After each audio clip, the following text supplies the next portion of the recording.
Good evening, and welcome to Mystic Sleep Tales. Tonight, I would like to invite you to set aside whatever thoughts have followed you through the day, whatever tasks still linger at the edges of your mind, and allow yourself gently to arrive here in this moment where nothing at all is required of you. There is no place you need to be. There is nothing you need to remember. The hours ahead belong only to rest and to the quiet unwinding of a body that has carried you faithfully through another day and now deserves your kindness in return. If you're comfortable, you might allow your shoulders to soften just slightly and let the weight of the day begin to leave them. You might notice the surface beneath you, how it holds you completely, how you need not hold yourself up any longer. Let your hands rest wherever they have fallen. Let your breathing find its own rhythm, slow and unhurried, like the tide drawing back from a quiet shore. Each breath carries a little more of the day's weight away, and each pause between breaths is a place of perfect stillness, where nothing is asked and nothing is owed. You're safe here. You're cared for. And if at any point during the story you find yourself drifting towards sleep, that is the very best thing you could do, for this story was made for that purpose, and it will continue whether you follow every word or not, holding you gently as you go. Now, very slowly, as though a curtain were being drawn aside by a hand that is in no hurry at all, let's step together into a place far removed from our own time, into a small corner of Victorian London, on an evening in the late autumn of 1883, where the last traces of daylight have been drawn from the sky, and the city is beginning to settle into the long, steady breathing of night. The street corner stands where two modest roads meet at a gentle angle, somewhere in a residential quarter of London, not far from one of the quieter squares that were so common in the city during that era. The buildings here are of brown and dark red brick, 3 and 4 stories tall, with sash windows that have already been shuttered or curtained for the evening. The ground floors of some hold shops, but they are closed now, their wooden shutters drawn across their fronts, their awnings rolled back, and whatever business was done during the day has been concluded and locked away behind heavy doors. A chemist's shop occupies one corner, its glass jars faintly visible in the window even now, their colored liquids, the traditional red and green and blue of the pharmacist's display, catching what little light reaches them from outside and holding it in pale suspension. Beside the chemist, a stationer's has been shut up for the night, its papered shelves and neat rows of ink bottles hidden behind closed shutters. Across the road, a small grocer's is the last to have drawn its blinds, and the smell of dried tea and ground coffee and vinegar lingers faintly near its entrance, though it too has gone dark. The street surface beneath this corner is paved with granite setts, the squared blocks of Scottish stone that had become the standard for London's roads during the mid-century decades, laid closely together in rows and grouted with a mix of gravel and pitch. The footpaths on either side are of York stone, those broad, smooth slabs quarried in the north and brought down to the city by rail, and they have been worn by years of foot traffic into a surface that is neither perfectly flat nor rough, but gently uneven in a way that holds the faint polish of thousands of passing soles. A low curbstone, slightly darker than the pavement, marks the boundary between footpath and road, and a narrow gutter runs along its edge, carrying a thin stream of rainwater from an earlier shower that has long since passed, though the stones remain damp,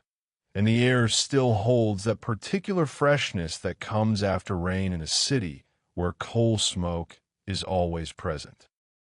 At the corner itself, A gas lamp stands on its cast-iron post, rising perhaps 12 feet from the ground, its column painted a dark green that is weathered to an almost black in the soot-laden air. The post is of the standard metropolitan pattern, with a fluted base and a simple capital, and approximately two-thirds of the way up it bears the pair of horizontal bars that served as resting points for the lamplighter's ladder. The lantern at the top is a four-sided glass enclosure, and within it, two gas mantles glow with the particular warm light of coal gas, a light that is softer and more amber than any modern electric source, a light that does not push back the darkness so much as it holds a small, intimate space within it, a sphere of gentle illumination that reaches perhaps 15 or 20 feet in every direction before it dissolves into the general dark. The mantles themselves are those fragile, teardrop-shaped casings of silk mesh coated in a lime oxide mixture, the invention of Karl Auer von Welsbach from just 2 years prior, and they glow with a quiet steadiness that the older open-flame burners could never achieve, though occasionally, when the gas pressure fluctuates in the pipes below the street. The light dims for a moment, and the shadows around the lamp seem to lean inward before the glow recovers and presses them gently back. The lamplighter who lit this lamp earlier in the evening has long since completed his round and gone home. He would have arrived just before dusk, as the sky was still holding its last gray-blue color to the west, carrying his wooden ladder over one shoulder and his lighting pole in his free hand, his hat and coat marking him immediately to anyone who saw him passing. These men were known for whistling or singing as they worked, a habit that served both to identify them and to announce their presence on the streets, and the sound of their approach was a familiar part of the evening hour in every quarter of London. He would have leaned his ladder against the horizontal bars, climbed up, opened the small panel at the base of the lantern glass, and used the flame on his pole, a steady acetylene jet burning from a reservoir of wet calcium carbide, to light the mantles. It would have taken no more than a minute. Then he would have descended, shouldered his ladder, and moved on to the next lamp and the next, until his round was finished and the streets behind him were marked by their chain of amber lights, each one standing at its post like a small, patient companion to the night. But now the lamplighter is gone, and the lamp simply burns, doing what it was made to do, and the light it gives falls across the damp pavement in a soft circle that makes the York stone gleam faintly and turns the wet granite setts into a surface of small, dark mirrors, each one catching and holding its own tiny portion of the glow. Directly beneath the lamp, the light is brightest, and you can see the texture of the stone clearly, the fine lines where one slab meets another, the slight darkening along the edges of the gutter, the mineral grain of the curb. But as the light reaches outward, it softens, and the details of the street begin to blend together. And at the outer edge of its reach, the road surface becomes a single dark tone, and the buildings beyond are reduced to shapes, their brick facades visible only as a faint warmth of color against the deeper black of the sky above. The sky itself, on this particular evening, is not entirely clear. A thin layer of cloud, the kind that often settles over London in late autumn,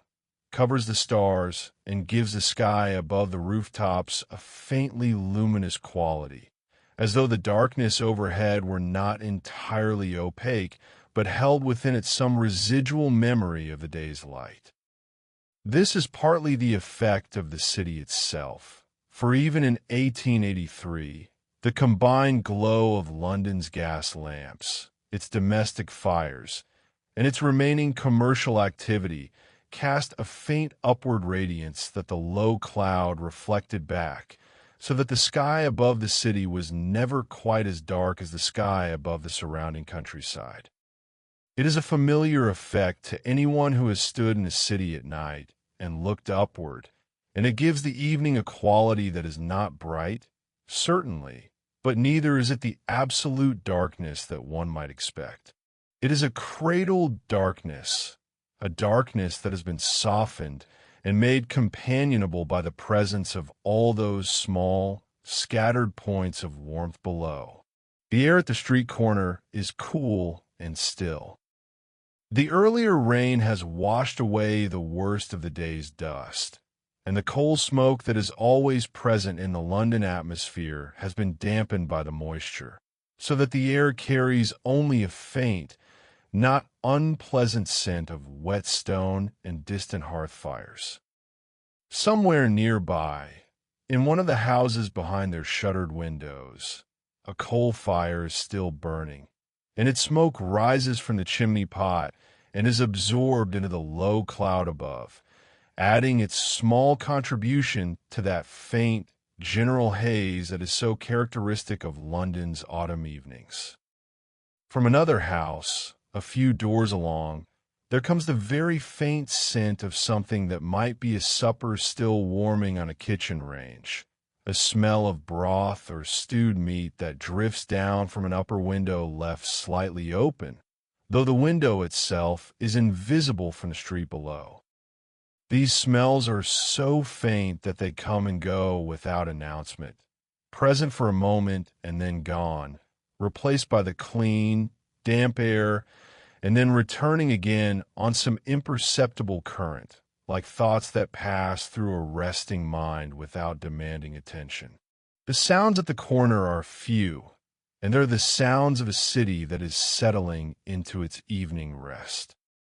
In the near distance, perhaps 2 streets away, a handsome cab passes at a steady trot, the horse's hooves striking the granite setts in that particular rhythm that was one of the defining sounds of Victorian London, a slow, measured clip-clop that carries through the still air with remarkable clarity.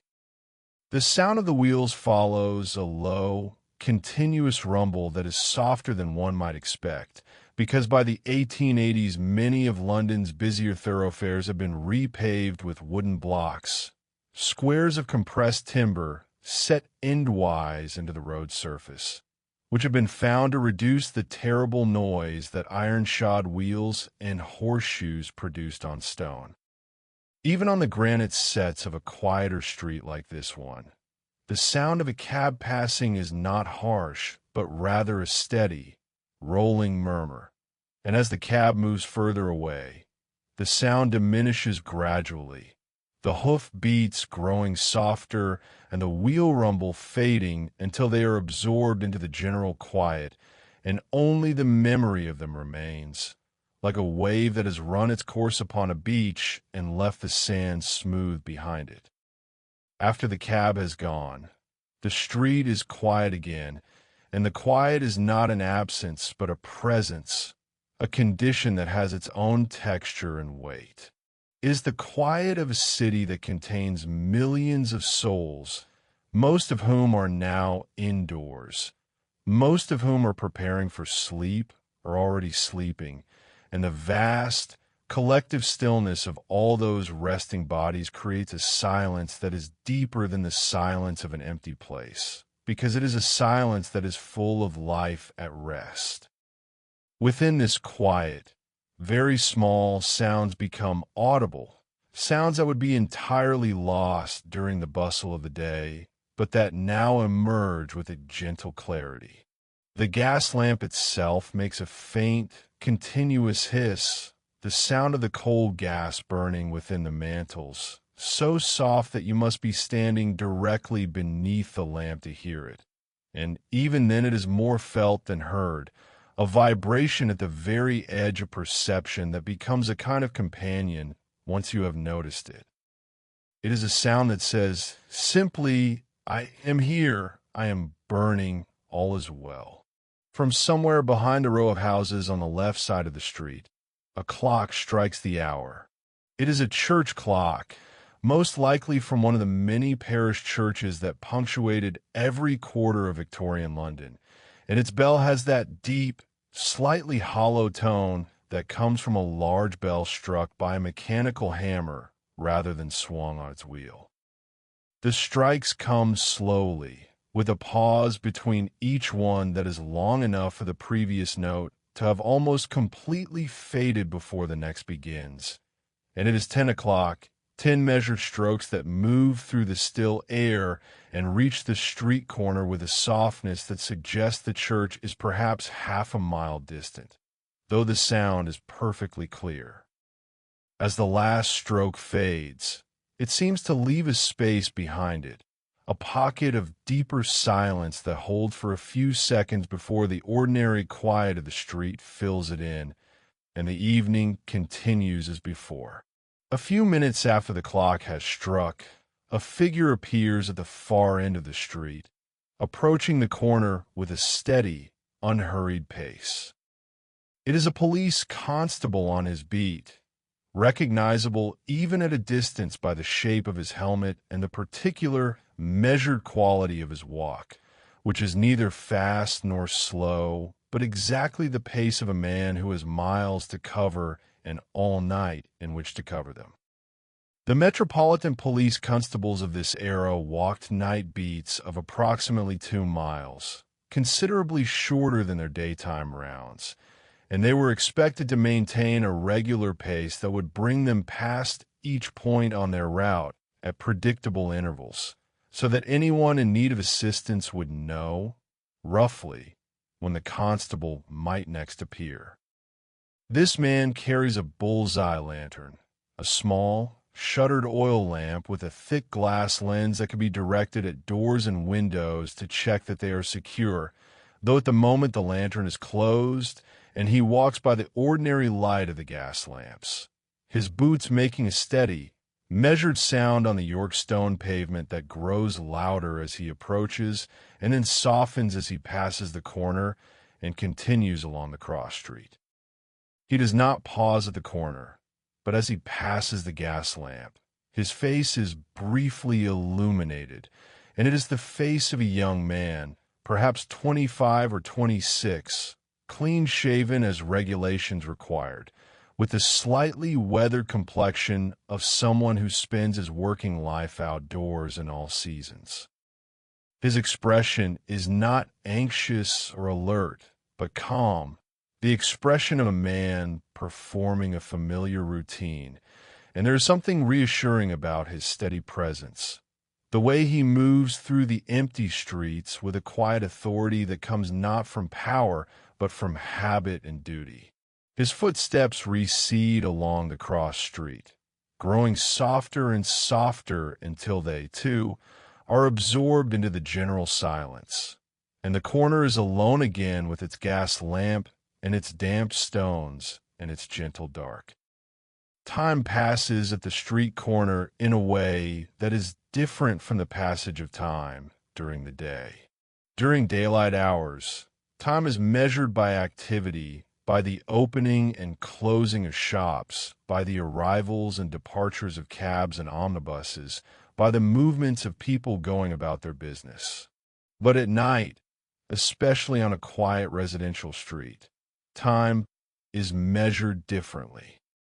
It is measured by the slow, almost imperceptible changes in the quality of the air, by the gradual cooling of the stones, by the deepening of the silence as the last domestic noises fade, by the occasional sound that breaks the quiet and then is gone. It is measured, too, by the gas lamp, which burns steadily, but not quite unchangingly, for the flame within the mantles responds to minute variations in gas pressure, and occasionally the light brightens very slightly, or dims very slightly, and these small fluctuations mark the passing minutes in a way that is felt rather than counted. A cat appears on the pavement on the far side of the street, emerging from a narrow alley between the grocer's and the building next door. It is a dark cat, tabby, or tortoise shell. Impossible to tell in this light, and it moves with that particular feline confidence that cats display at night, when the streets belong to them more than to anyone else. It pauses at the edge of the curb, sits for a moment, and looks in the direction of the gas lamp with an expression of mild, impersonal interest, as though the lamp were something it had noticed many times before and had long since decided was of no particular concern. Then it rises, crosses the road in 3 or 4 quick, silent strides, and disappears into the shadows on the near side of the street, where a low wall marks the boundary of a small front garden, and the dark shapes of a privet hedge give it cover. After the cat has gone, the street is fractionally more alive for having been visited, though nothing has changed in any measurable way. The air continues to cool. A faint mist is beginning to form, not the thick, sulphurous fog that was so notorious in Victorian London and that reached its worst during the 1880s, but a mild, natural mist, the kind that rises on still autumn nights when the temperature drops and the moisture in the air condenses near the ground. It is barely visible, more a softening of the air than a fog, a gentle blurring of the distances that makes the far end of the street seem less distinct and gives the gas lamp's light a faintly golden halo that it did not have before. Through this mist, the sounds of the city are slightly muffled, and the silence at the corner becomes even deeper, as though the mist were a blanket being drawn over the world, tucking it in for the night. From one of the upper windows of a house on the left side of the street, a light goes out. It was the last lit window on that side, a faint glow of candlelight or perhaps an oil lamp showing through thin curtains, and its extinguishing marks one more household retiring for the night, one more family drawing the covers over themselves and settling into the warmth of their beds. The window is dark now, indistinguishable from the others, and the entire row of houses presents a uniform face of shuttered darkness to the street, suggesting nothing of the lives within. The sleeping children and the bank coal fires and the clocks ticking quietly on mantelpieces in rooms where no one is awake to hear them. Across the road, a single window remains lit on the second floor of a narrow building, and the light it casts is the yellowish light of a gas mantle. For this is one of the houses that has been fitted with interior gas lighting, a convenience that had become common in London's better residential streets by the 1880s, though many homes still relied on candles and oil lamps. The light behind the curtain is steady and warm, and it throws a faint oblong of pale gold onto the pavement below, like a visiting card left by the occupant of the room above. After some minutes, this light, too, is turned off, and the street is now entirely dark except for the gas lamp at the corner and its counterparts further along the road, each one standing at its post, each one holding its small circle of warmth against the encompassing night. And the night, now fully settled, is a kind and quiet thing. It holds the street corner the way a cupped hand holds a small, sleeping bird, with gentleness and no intent to disturb. The mist continues to thicken very gradually, and the gas lamp's glow becomes a little more diffuse, a little more golden, spreading outward into the damp air like warmth spreading through a still pool.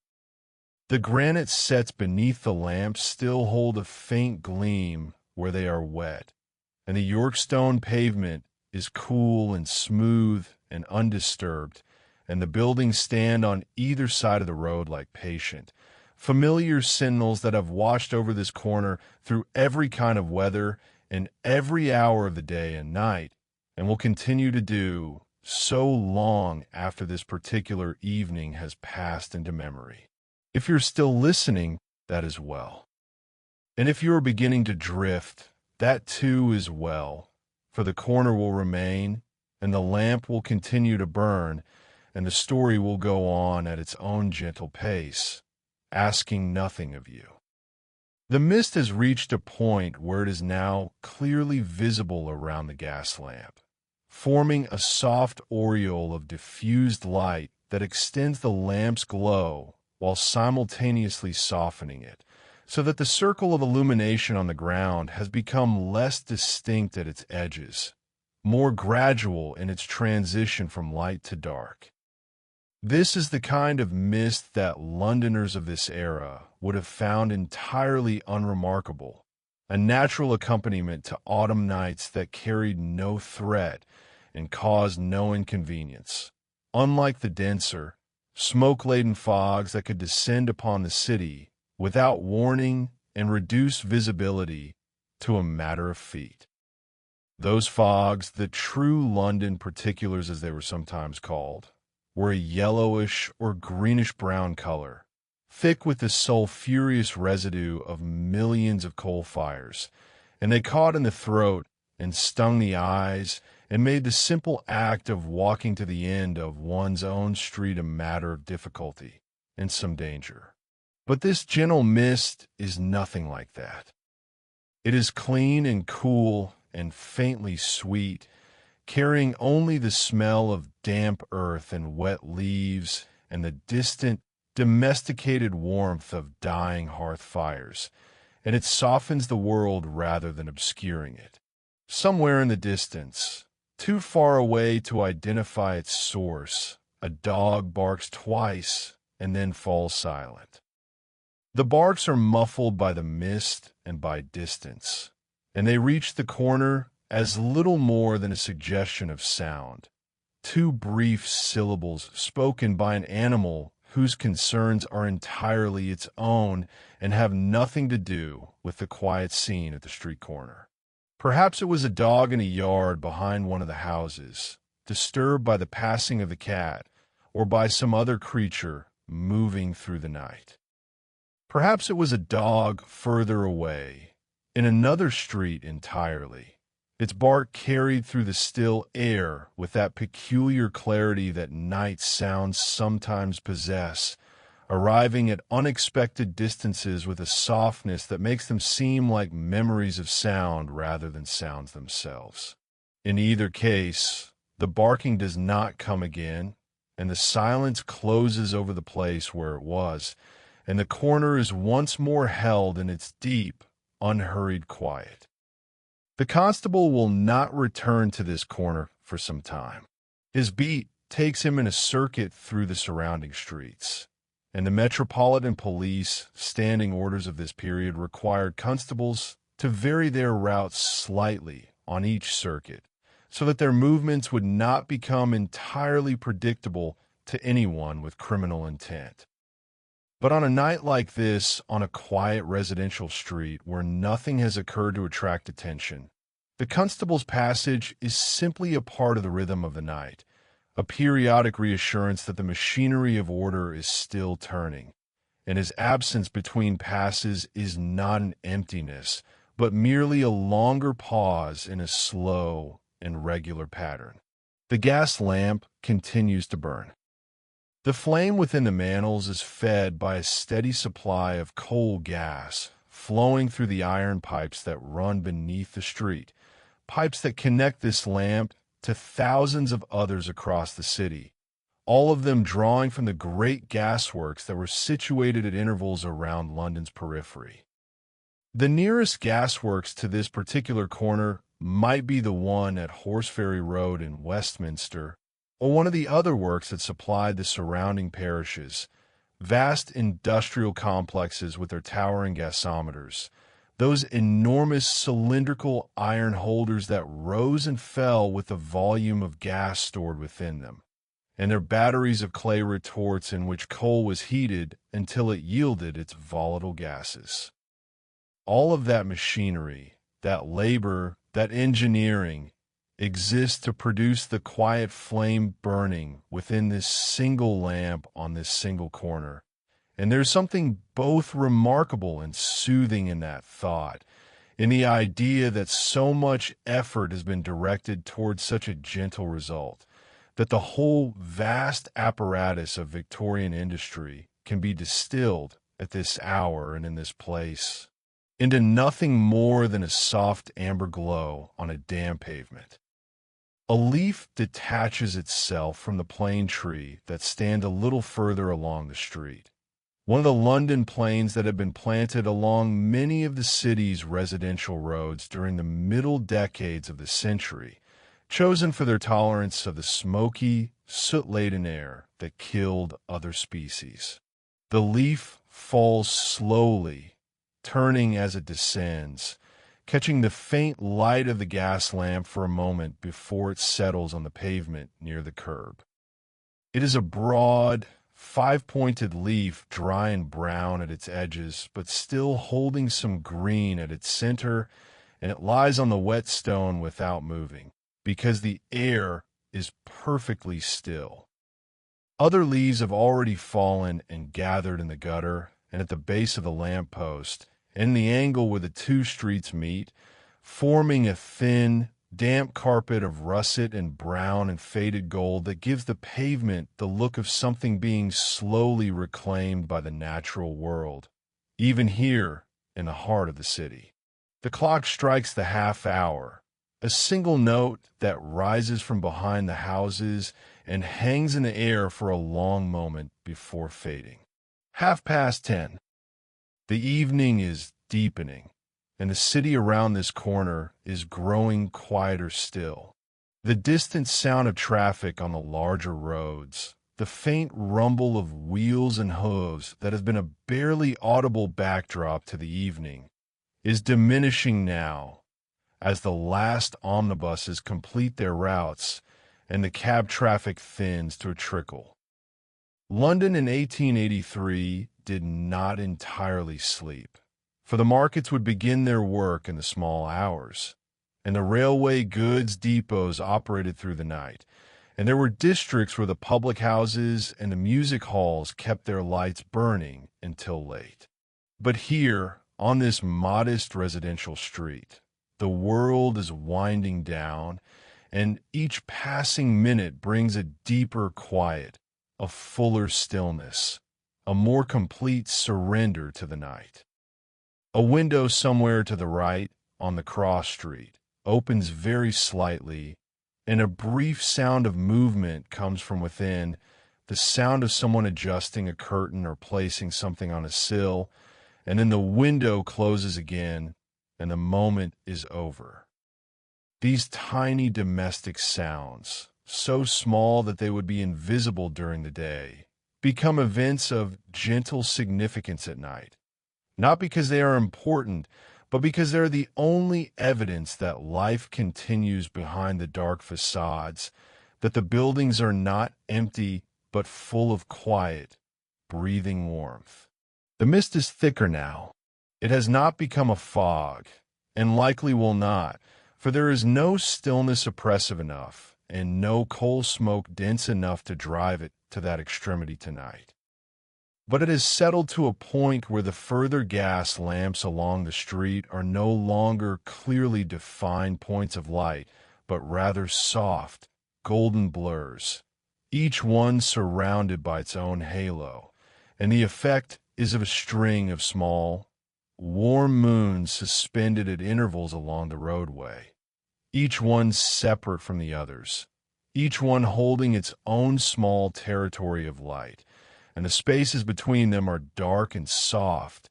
and full of the gentle, damp air that carries the mist. The nearest of these lamps, the one at the corner, is still bright enough to read the texture of the stones beneath it, but even its light is taken on a warmer, more diffuse quality, and the shadows it casts are softer, their edges blurred by the moisture in the air. A second cat, or perhaps the same one returning from a different direction, crosses the road some distance from the corner, moving with the same quiet purpose as before, and disappears into the darkness on the far side. There is no other movement on the street.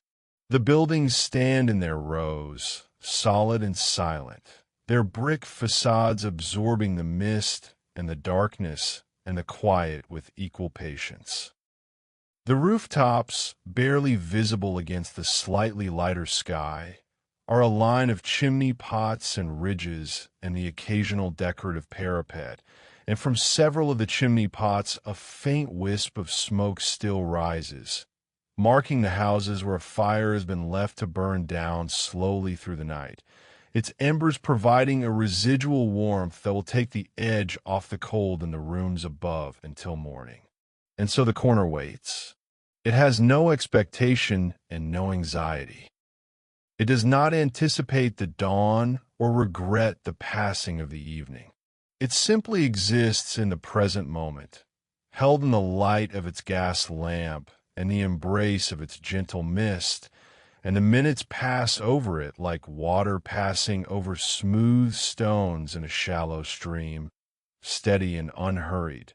each one exactly like the last, each one carrying the evening a little further into the night. If you're still with me, I am glad of the company. And if you have begun to drift, then let the drift continue, for there is nothing here that needs your attention, and the corner will hold you in its quiet as tenderly as it holds the light. The church clock strikes again. 11. The notes come through the mist with a quality that is softer and more rounded than before, as though the moisture in the air were wrapping each stroke in a thin layer of felt before releasing it. 11 strokes, counted not with the mind but with the body, felt in the chest, as much as heard in the ear, each one a gentle pulse that marks the passage of time without insisting upon it. And when the last stroke has faded, the silence that follows is the deepest silence yet, because 11 o'clock in a residential quarter of Victorian London was the hour at which even the most wakeful households surrendered to the night, and the streets entered into their most profound rest. The constable returns. His boots on the pavement announce him long before he comes into the light of the gas lamp, and the sound of his approach is reassuring in its regularity, a slow, steady rhythm that speaks of reliability and calm. This time he pauses at the corner, and there's the soft click of his bullseye lantern being opened, and a narrow beam of light sweeps across the shop fronts, checking the doors, lingering for a moment on the chemist's shutters, moving along to the stationer's, crossing the road to the grocer's. Everything is in order, as it has been on every round before this one, and the constable closes his lantern and stands for a moment in the glow of the gas lamp, adjusting the strap of his lantern or perhaps simply taking a moment's pause in his long, solitary patrol. He is a man whose job it is to watch over sleeping strangers, to walk through their streets while they rest, to ensure that the peace of their night is undisturbed, and there is a kindness in that duty, even if it is seldom acknowledged, even if the sleepers never know he was there. Then he moves on, his footsteps carrying him away along the road by which he came, varying his route as his training requires, and the corner is alone again. The mist has continued to gather, and the air now has a visible thickness, not dense enough to be called a fog, but substantial enough to give the street a quality of enclosed intimacy, as though the mist were drawing the buildings closer together and making the familiar space smaller and more sheltered. The gas lamp burns on within this soft enclosure, its light reflected and scattered by the tiny droplets of moisture that hang in the air, and the overall effect is of a room without walls, a space defined not by physical boundaries, but by the reach of the light and the presence of the mist, a space that is warm and golden and completely at peace. A very distant sound reaches the corner, so faint that it might almost be imagined. It is the sound of a train, one of the late goods trains that ran through the night on the network of railway lines that crossed the city, carrying coal and timber and manufactured goods from one depot to another. The sound is a low, prolonged rumble, overlaid with the rhythmic clatter of wheels on rail joints, and it comes from so far away that it has been stripped of all its harshness and reduced to a gentle, rhythmic murmur, like a lullaby being hummed in another room. It lasts for perhaps a minute, growing neither louder nor softer, and then it fades and the silence returns, and the corner holds its peace. The leaves in the gutter have not moved. The damp air keeps them in place, plastered lightly to the stone and to each other, and they will remain there until the morning sweepers come. The men who were employed by the parish to keep the streets clean and who would arrive in the very early hours with their brooms and their carts to clear away the detritus of the previous day. But that is hours away yet, and for now the leaves are simply a part of the scene, a detail that adds to the autumnal texture of the evening without demanding attention, lying in their quiet arrangement as naturally as if they had been placed there by an artist composing a still life of a London street in November. The temperature continues to drop very gradually, and the stones of the pavement and the road are giving up the last of whatever warmth they absorbed during the day, which was little enough in late autumn, and they're becoming cold to the touch, though there is no one here to touch them. The bricks of the buildings, too, are cooling, and the air between the buildings is cold enough now that the breath of anyone standing on the pavement would be visible as a small, fleeting cloud, though there is no one standing here, and the only breath at the corner is the breath of the city itself, that vast, collective exhalation that can sometimes be felt on very still nights as a faint, warm current rising from the ground, carrying with it the accumulated warmth of all the fires and all, the bodies and all the life that the city contains. A sound of water becomes faintly audible, the sound of the thin stream in the gutter, which has been running all along, but has only now become noticeable as the other sounds have died away.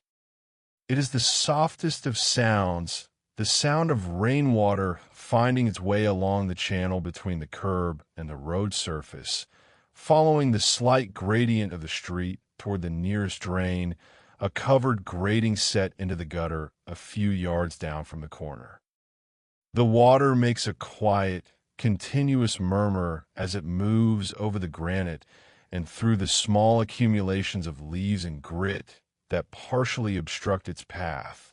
And there is something deeply soothing about this sound, because it is a sound that asks for nothing and goes nowhere in particular, and will continue for as long as there is water to move and a surface to move across. Which is to say, it will continue for as long as the night lasts and the rain's aftermath persists, and that is a thought that can be held lightly in the mind as a small, steady comfort. The mist has reached its fullest extent now and has begun to stabilize, hanging in the air at a consistent density that turns the middle distance into a soft blur and reduces the further gas lamps to indistinct golden glows. The nearest lamp, the one at the corner, burns clearly enough through the mist, its mantles visible as two small points of warm light within the glass enclosure of the lantern, and the cast-iron post stands solidly beneath it, its dark green surface beaded with tiny droplets of condensed moisture that catch the light and give the post a faint sparkle, as though it had been lightly dusted with something precious. Midnight approaches, though there is nothing at the corner to mark its approach except the slow, steady deepening of the silence and the continued cooling of the air. The city around this corner has reached its lowest point of activity, the trough between the end of the evening's business and the beginning of the morning's labor.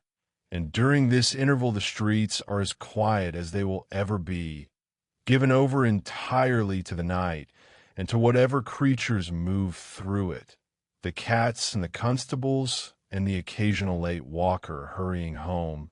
and to the steady, faithful burning of the gas lamps that mark the way.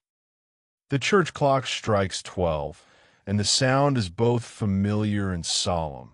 each stroke carrying the weight of a full day completed and a new day begun, though the new day will not announce itself with light for many hours yet. The 12 strokes come slowly, with that long pause between each one, and they seem to hang in the misty air longer than they did earlier in the evening, as though the midnight hour had a particular gravity that held each note in place a moment longer before releasing it. When the last stroke has faded, the silence that follows is the silence of the deepest part of the night, and the corner, with its lamp and its damp stones and its thin carpet of fallen leaves, is held within it like a small, safe harbor within a vast and tranquil sea. And now the night begins to do its simplest and most fundamental work, which is simply to be still, to hold its ground, to allow the hours to pass without incident or interruption, so that the sleeping city can rest undisturbed and gather its strength for the day ahead. The gas lamp is the faithful companion of this stillness, burning on through the quiet hours without flickering or failing, its light a constant in a world of slow, imperceptible change. The mist drifts slightly, responding to currents of air so faint that they cannot be felt on the skin, and the halos around the distant lamps shift and reform, and the moisture on the surface of the streets catches and releases the light in an endless, gentle exchange. And these small movements are the only movements there are, and they are enough. If you're sleeping now, sleep well. The corner holds you. The lamp watches over you, and the night is kind. The hours after midnight move with a different quality than the hours before. Before midnight, there is always the sense, however faint, that the evening is still in progress, that the day has not quite let go. But after the clock has struck 12, that sense dissolves, and what remains is pure night, night that belongs to no day, that exists entirely in its own right. And there is a freedom in that, a release from the forward motion of time into a kind of suspended present where minutes pass without counting themselves, and the world simply rests. The gas lamp has settled into its deepest and most steady glow. The fluctuations in gas pressure that caused it to dim and brighten slightly during the earlier hours have subsided, because the demand on the gas mains is at its lowest now, with so many domestic lights extinguished and so few other lamps drawing from the supply. The flame within the mantles burns with a perfect, even constancy, and the light it produces is the warmest and most golden it has been all evening, as though the lamp were giving its best performance for an audience of no one, or rather for an audience of the night itself, which is the only observer that remains. The constable does not return. His circuit has taken him to another part of his beat, or perhaps he has paused at his section house for a brief rest, as constables were sometimes permitted to do during the small hours if their sergeant was not observing. His absence is not noticed and not missed, because the corner does not depend on the constable for its peace. The peace is intrinsic, built into the stones and the air and the light, and it would exist even if there were no one within miles to appreciate it. A church clock, a different one from the first, strikes the quarter hour from a direction that might be the north or the northeast, a single note from a smaller bell with a higher pitch, a clear, bright sound that rises through the mist like a bird rising from water and then subsides, leaving only its echo, which is less an echo than a memory. These quarter-hour chimes are a kind of gentle punctuation in the long sentence of the night, not marking the time so much as acknowledging it, offering a small, courteous nod to the passing of each 15 minutes without making any demands upon the listener. You may count them if you wish, or you may let them pass unnoticed, and either way the night continues at its own pace, unhurried and undemanding. The mist begins very slowly to thin. This is not yet the first sign of dawn, which is still hours away, but simply a response to a slight shift in the temperature or in the movement of air at some altitude above the rooftops. A change so subtle that it cannot be detected from the street, but that is enough to begin the gradual process of dispersal.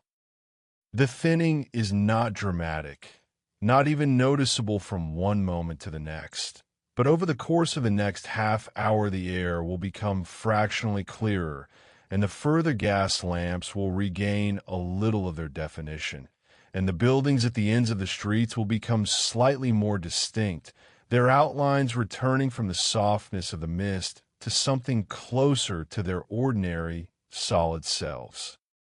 In the meantime, the corner remains as it was, held in its small pool of amber light, surrounded by the gentle dark, and the steady hiss of the gas flame continues to provide its barely audible accompaniment, and the thin stream of water in the gutter continues its quiet journey toward the drain,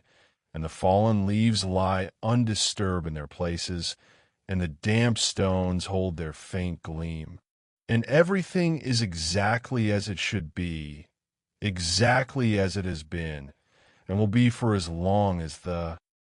night lasts.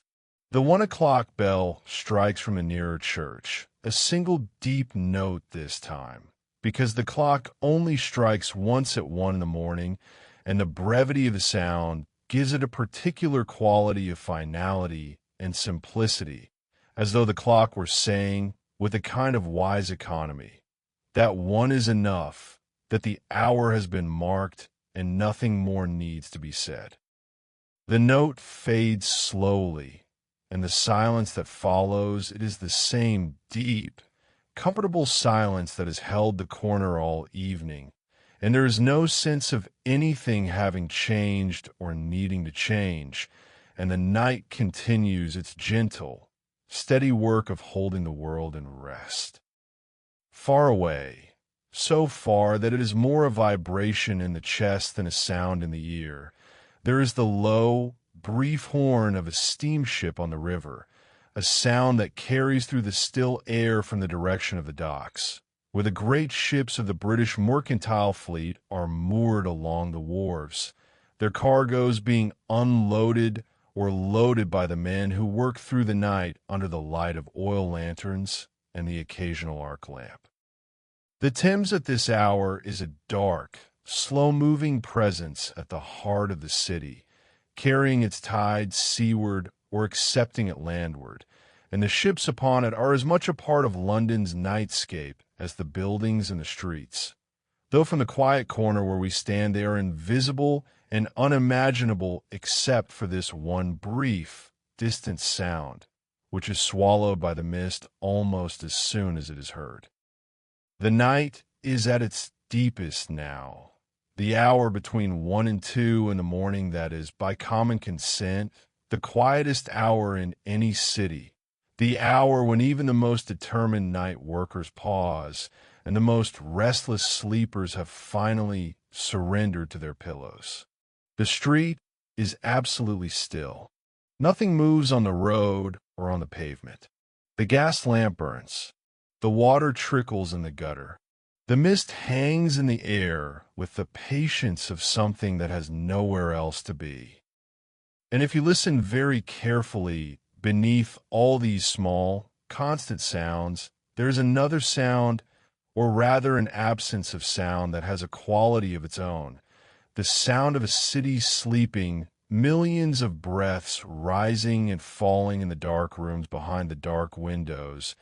millions of hearts beating their slow, nocturnal rhythms, the whole vast organism of London at rest, and the quiet at the corner is a part of that rest. A small but essential part, like a single still note in a symphony of stillness. A very faint breeze stirs the air for the first time all evening. It is barely enough to move a leaf, barely enough to be felt on the face, but it is there a gentle breath of air from the west that carries on it the faintest possible scent of grass and open ground, a scent that comes from the parks that lie in that direction. The great open spaces of Hyde Park and Kensington Gardens where the trees stand in their rows and the grass stretches out in broad, quiet lawns that are now silvered with the beginnings of dew. This breeze moves the mist very slightly, like a hand smoothing a sheet, and then it subsides, and the air is still again, but the brief movement has left the mist a little thinner in the immediate vicinity of the lamp, and the light seems a fraction brighter than before, though it is hard to be certain. The 2 o'clock bell does not strike, or perhaps it does, and the sound does not reach this corner, absorbed by the mist or deflected by the intervening buildings.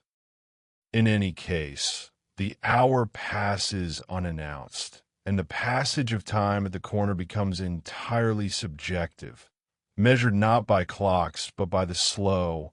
almost geological processes of cooling and condensation and evaporation that are the night's own way of marking its hours. The mist continues its gradual thinning. The temperature continues its gentle decline. The gas lamp continues to burn. And the silence continues to hold, deep and warm and absolute, like the silence at the bottom of a very clear, very still pond,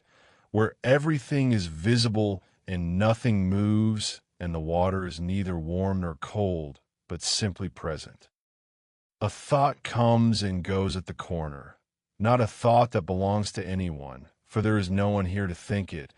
but a thought that seems to belong to the place itself, a quiet recognition that this corner has existed through thousands of nights like this one, that its stones have been wet with autumn rain before and will be again, that its lamp has burned through mist and fog and clear cold starlight, that constables have walked past it and cats have crossed its road and leaves have fallen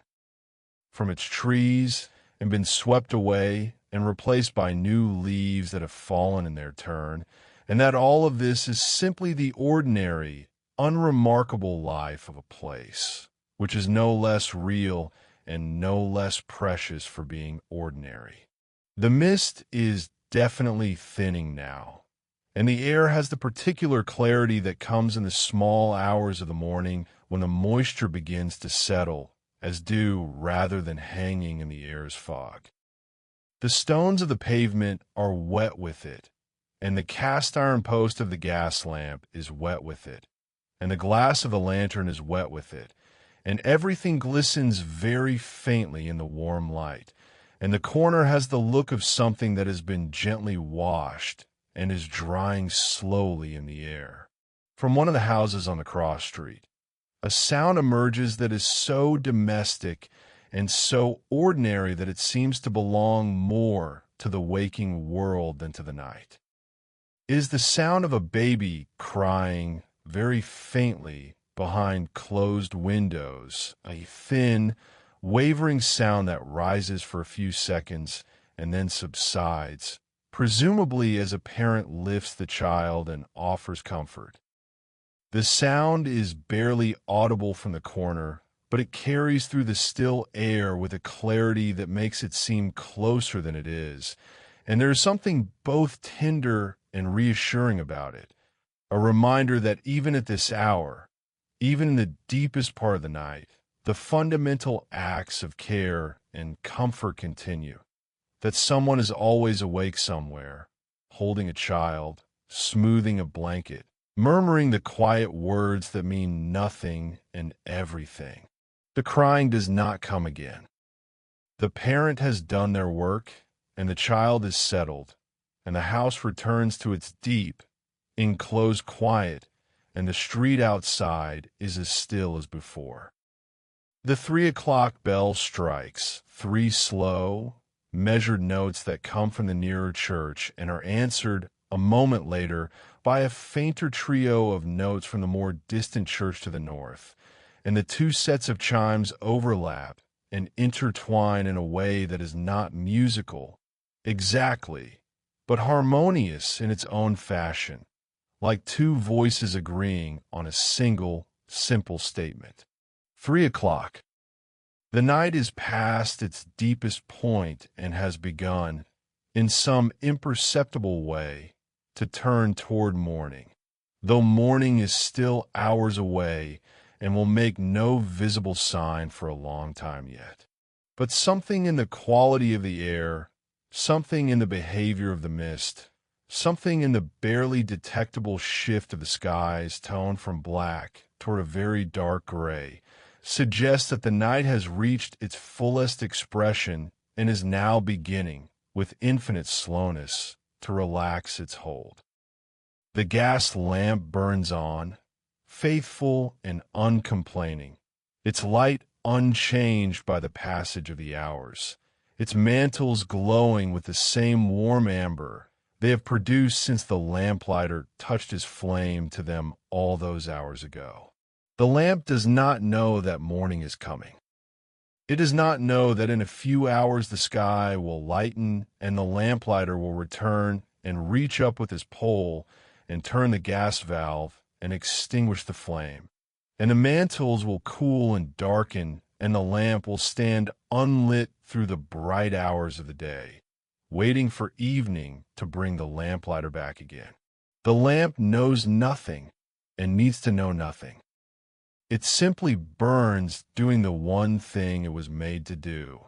and in this it is perhaps the most contented thing on the entire street, the most perfectly at peace with its purpose and its place. The constable passes once more, his footsteps slightly slower than before, as the fatigue of a long night's walking begins to tell, but his pace is still steady and his bearing is still upright, and he passes the corner without pausing, a familiar, reassuring presence moving through the familiar, reassuring quiet. His footsteps fade along the cross street, and the corner watches him go with the same patient indifference with which it watches everything, the comings and goings, the sounds and silences, the slow procession of the hours. The leaves in the gutter have been joined by one or two more that have fallen during the night, and the thin carpet of brown and gold is fractionally thicker than it was. The water in the gutter has almost stopped running, the last of the evening's rain having found its way to the drain, and the gutter is merely damp now, its stones dark and gleaming in the lamplight. Everything is very still and very quiet and very much at peace. And so the night continues to pass over the corner, gently and without haste, carrying with it nothing that needs to be carried and leaving behind nothing that has been lost. The gas lamp burns. The stones hold their quiet.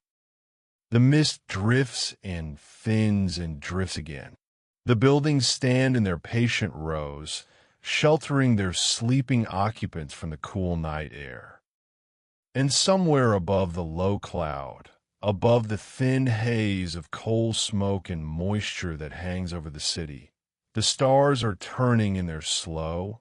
ancient courses, though they are invisible from below,